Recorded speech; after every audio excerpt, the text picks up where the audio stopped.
नमस्ते, मैं डॉक्टर रति वासनकर आपका स्वागत करती हूँ आज के वीडियो में। आज इस वीडियो में हम समझेंगे अलग अलग किडनी डिसीज के बारे में और जानेंगे कि आयुर्वेद की मदद से कैसे आप अपनी किडनी को हेल्दी रख सकते हैं और उनकी फंक्शनिंग कैपेसिटी को कैसे बढ़ा सकते हैं। किडनी डिसीज एक वास्ट सब्जेक्ट है। किडनी के सारे डिसीज को एक वीडियो में कवर करना मुश्किल है, इसलिए आज हम जानेंगे AKD एक्यूट किडनी डिसीज और CKD क्रॉनिक किडनी डिसीज के बारे में, और ये डिसीज क्या होते हैं, किन कारणों की वजह से डिसीज किडनी पर इफेक्ट करते हैं, ये देखेंगे। इनके प्राइमरी सिम्टम क्या है और जानेंगे इन डिसीज के आयुर्वेदिक उपचार के बारे में। किडनी से रिलेटेड बाकी डिसीज जैसे कि urinary track infection, renal calculi जिसे हम किडनी स्टोन के नाम से भी जानते हैं, और रीनल सिस्ट, और इसी के साथ इसके आयुर्वेदिक उपचार के बारे में नेक्स्ट वीडियो में जानेंगे। चलिए सबसे पहले जानते हैं कि हमारी किडनी कैसे काम करती है। किडनी का साइज हमारे हाथ की मुट्ठी के साइज के बराबर होता है, जो दिखने में एक राजमा के दाने के बराबर होता है। किडनी के ऊपर टोपी के जैसे किडनी से दो ग्लैंड जुड़ी होती है। इन ग्लैंड को एड्रेनल ग्लैंड कहते हैं। एड्रेनल ग्लैंड हमारे बॉडी के लिए बहुत सी इंपॉर्टेंट हार्मोन को बनाती है। किडनी का काम हमारे बॉडी में ब्लड को फिल्टर करना है, साथ ही ये हमारी बॉडी में वाटर लेवल को भी कंट्रोल करके यूरिन का निर्माण करती है। किडनी हमारे ब्लड में मौजूद ammonia, urea, creatinine, uric acid और भी कुछ पदार्थों को ब्लड में ही मौजूद पानी के माध्यम से एब्जॉर्ब करके उससे यूरिन को बनाती है। किडनी से दो ब्लड वेसल जुड़ी हुई होती है। एक से अशुद्ध ब्लड किडनी के अंदर जाता है और दूसरे से शुद्ध होकर ब्लड बाहर आता है। किडनी से एक पाइप नीचे की तरफ भी निकली हुई होती है, इसे यूरेटर कहते हैं। इसी यूरेटर से किडनी के द्वारा बनाया गया यूरिन बाहर निकलता है और नीचे जाकर एक टैंक में जमा होता है, जिसे ब्लडर कहते हैं। ब्लडर लगभग 500 ml तक यूरिन को स्टोर करके रख सकता है। जब ब्लडर में 300 ml तक यूरिन इकट्ठा हो जाता है, तब हमें यूरिन आने का सेंसेशन होता है। अभी किडनी की फिल्टरिंग प्रोसेस को समझते हैं। किडनी अंदर से टोटल 4 भागों से मिलकर बनी है। पहला है रीनल कैप्सूल, जो किडनी की बाहर की लेयर होती है। दूसरा अंदर का भाग, इसे मेडुला कहते हैं। तीसरा जो यूरेटर से जुड़ा हुआ भाग है, इसे पेल्विस कहते हैं। और चौथे पार्ट को कॉर्टेक्स कहते हैं। इसी कॉर्टेक्स वाले हिस्से में हमारा ब्लड फिल्टर होता है और ज्यादातर बीमारियों में यही हिस्सा इन्फेक्टेड होता है। कॉर्टेक्स एक तरह का बहुत सी छोटी छोटी कोशिकाओं से मिलकर बना होता है, जिसे नेफ्रॉन कहते हैं। यही नेफ्रॉन सेल हमारे ब्लड को फिल्टर करने का काम करते हैं। नेफ्रॉन सेल के अंदर बोमेन कैप्सूल होता है, जिसमें अनप्योर ब्लड जाता है और प्योर ब्लड बाहर निकलता है। साथ में ब्लड में की अशुद्धि बोमेन कैप्सूल से निकलकर यूरेटर के माध्यम से ब्लडर में यूरिन के रूप में जमा होती है। एक किडनी में 10 लाख नेफ्रॉन पाए जाते हैं, यानी दोनों किडनी में लगभग 20 लाख नेफ्रॉन पाए जाते हैं, जिनमें से 6 से 7 लाख नेफ्रॉन शरीर के पूरे ब्लड को फिल्टर करने की कैपेसिटी रखते हैं। इसलिए एक स्वस्थ व्यक्ति की एक किडनी डोनेट भी की जा सकती है। ये तो हो गई किडनी के बारे में जानकारी। अभी जानते हैं इनके बीमारी के बारे में। किडनी डिसीज को मेनली 2 टाइप में क्लासिफाई किया जाता है, एक्यूट किडनी डिसीज और क्रॉनिक किडनी डिसीज। किडनी में बहुत कम समय के लिए इंजुरी होकर 90 दिन के अंदर रिकवर हो जाए तो उसे एक्यूट किडनी डिसीज कहते हैं। लेकिन अगर किडनी की रिकवरी 90 दिन से ज्यादा समय ले तो उसे क्रॉनिक किडनी डिसीज बोलते हैं। अभी जानते हैं एक्यूट किडनी डिसीज होने के कारण और उसके उपचार के बारे में।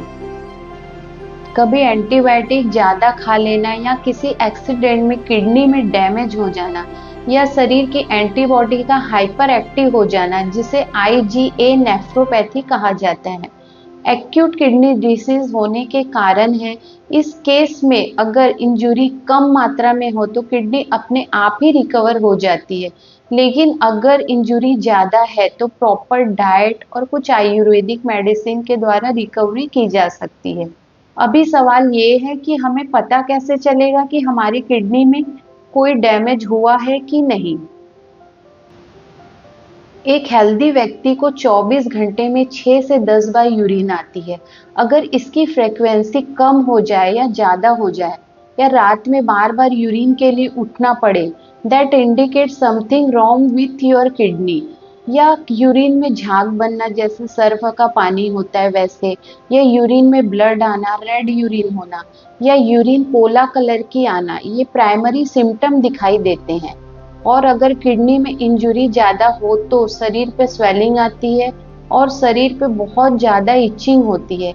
ऐसे कंडीशन में डॉक्टर को दिखाना चाहिए और किडनी के टेस्ट करवाना चाहिए, जिसमें हम किडनी का जीएफआर चेक कर सकते हैं। जीएफआर यानी किडनी का फिल्ट्रेशन रेट होता है, जो नॉर्मली 90 to 120 ml पर मिनट होता है। और ब्लड में क्रिएटिनिन लेवल चेक कर सकते हैं। इसमें हमें किडनी की एग्जिट क्या प्रॉब्लम है ये पता चल सकता है और उस प्रकार हम इसमें आयुर्वेदिक ट्रीटमेंट कर सकते हैं। अभी जानते हैं क्रॉनिक किडनी डिसीज के बारे में। क्रॉनिक किडनी डिसीज उन लोगों में पाया जाता है जिन्हें हाई बीपी और शुगर का प्रॉब्लम लंबे समय से है, या कोई लंबे समय से अल्कोहल एडिक्टेड है, या सालों से एलोपैथिक दवाइयाँ स्पेशली पेन किलर ले रहा है। क्रॉनिक किडनी डिसीज में किडनी में के नेफ्रॉन सेल धीरे धीरे डैमेज होते जाते हैं और सालों तक पता ही नहीं चल पाता कि किडनी में कोई प्रॉब्लम है। आधे से ज्यादा नेफ्रॉन सेल डैमेज होने के बाद ब्लड में क्रिएटिनिन लेवल बढ़ते जाता है और यूरिन में एबनॉर्मलिटी देखने को मिलती है।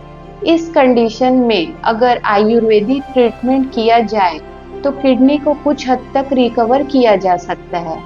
जो नेफ्रॉन सेल डैमेज हो चुके हैं उसे तो किसी भी मेडिसिन से ठीक नहीं किया जा सकता, लेकिन कुछ नेफ्रॉन सेल जो इनएक्टिव कंडीशन में होते हैं उसे प्रॉपर डाइट और सिर्फ आयुर्वेदिक ट्रीटमेंट के द्वारा ही एक्टिवेट करके किडनी की फंक्शनिंग कैपेसिटी बढ़ाई जा सकती है और साथ ही ब्लड प्रेशर और शुगर को कंट्रोल किया जा सकता है और डायलिसिस और किडनी ट्रांसप्लांट से बचा जा सकता है।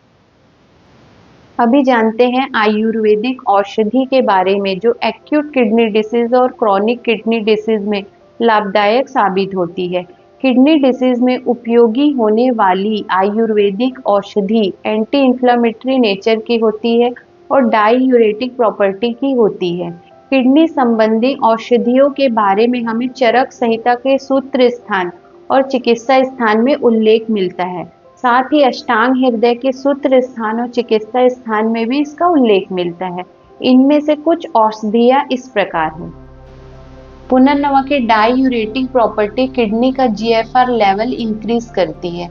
पुनर्नवा किडनी के इनएक्टिव नेफ्रॉन्स को सक्रिय करने का कार्य करती है और पुनर्नवा औषधि किडनी की मांसपेशी को मजबूत बनाती है और किडनी के टिश्यू को फास्टली रिकवर करती है। पुनर्नवा औषधि बढ़े हुए ब्लड प्रेशर को रिड्यूस करती है और ब्लड शुगर लेवल को भी कंट्रोल करने का काम करती है और पुनर्नवा शरीर में बढ़ी हुई स्वेलिंग को कम करने के लिए भी मदद करती है। पुनर्नवा औषधि शरीर में इम्यूनोमॉड्यूलेटर के समान काम करती है, जिसमें अगर हमारी इम्यूनिटी हाइपर एक्टिव हो गई है तो उसे कंट्रोल करने का काम भी करती है, जो आईजीए नेफ्रोपैथी डिसीज में बहुत कामगार साबित होती है। गोखरू औषधि किडनी का यूरिन फिल्टरिंग मैकेनिज्म स्ट्रॉन्ग बनाता है, साथ ही में शरीर की स्वेलिंग रिड्यूस करता है और ब्लड प्रेशर और शुगर को भी कंट्रोल करती है। गिलोय एक बहुत अच्छा इम्यूनिटी मॉड्यूलेटर होता है जो आईजीए नेफ्रोपैथी डिसीज में बहुत अच्छा काम करता है। किडनी डिसीज में अक्सर बॉडी की इम्यूनिटी कम हो जाती है, इसमें गिलोय बहुत कारगर साबित होता है। गिलोय ब्लड में प्लेटलेट काउंट बढ़ाने का भी काम करता है और किडनी की फंक्शन कैपेसिटी बढ़ाने का भी काम करता है। वरुण शरीर के ब्लड यूरिया को कम करता है और साथ में ब्लड शुगर को भी कंट्रोल करता है। अगर शरीर में खुजली है तो वरुण औषधि खुजली पर रोक लगाने का काम करता है। वरुण औषधि एक्यूट किडनी डिसीज में बहुत लाभदायक साबित होती है और साथ ही पीपल की छाल, नीम की छाल, हल्दी, कोरिएंडर, रक्त चंदन भी किडनी डिसीज में औषधि का काम करते हैं, जो किडनी फंक्शन को इम्प्रूव करती है और शरीर में के टॉक्सिन को बाहर निकालने में मदद करती है। इनके सेवन से ब्लड में बढ़ा हुआ क्रिएटिनिन लेवल भी घटने लगता है। ये तो हो गया दवाइयों के बारे में। अभी किडनी डिसीज से रिलेटेड कुछ फैक्ट और रिसर्च को जान लेते हैं। किडनी सिर्फ हमारे ब्लड को ही प्यूरिफायर करने का काम नहीं करती, साथ में ब्लड प्रेशर को भी कंट्रोल करना, शरीर में रेड ब्लड सेल का निर्माण करना, विटामिन डी का निर्माण करना, शरीर में बने हुए अतिरिक्त एसिड को बाहर निकालने का काम भी करती है। एक स्वस्थ व्यक्ति में 40 की उम्र के बाद किडनी के नेफ्रॉन सेल हर साल 1% इनएक्टिव होते जाते हैं और 80% क्रॉनिक किडनी डिसीज के पेशेंट में लंबे समय से डायबिटीज और हाई बीपी का प्रॉब्लम देखा जाता है। रेगुलर अल्कोहल पीने वाले लोगों में किडनी डिसीज की संभावना 50% बढ़ जाती है। इस वीडियो में आपको किडनी डिसीज और उसके औषधियों के बारे में बताने का उद्देश्य सिर्फ इतना है कि किडनी डिसीज के बारे में आपका अवेयरनेस बढ़े और किडनी डिसीज के अर्ली डिटेक्शन हो सके। अगर आपको किडनी से संबंधित कोई परेशानी है या उसके कुछ सिम्टम है तो एक आयुर्वेदिक अनुभवी डॉक्टर की सलाह लेना आपको बहुत जरूरी है और मैंने बताई गई हुई औषधियों का सेवन बिना किसी आयुर्वेदिक डॉक्टर की सलाह के ना करें। अगर आपको किडनी रोगों से संबंधित कुछ जानकारी या सलाह अगर चाहिए तो आप हमें इस वीडियो में कमेंट कर सकते हैं, दिए गए नंबर पर कॉल कर सकते हैं। किडनी से रिलेटेड फूड डिसीज जैसे कि यूरिनरी ट्रैक इन्फेक्शन, रीनल कैल्कुली जिसे हम किडनी स्टोन के नाम से जानते हैं और रीनल सिस्ट, और इसी के साथ इसके आयुर्वेदिक उपचार के बारे में हम नेक्स्ट वीडियो में जानेंगे। धन्यवाद।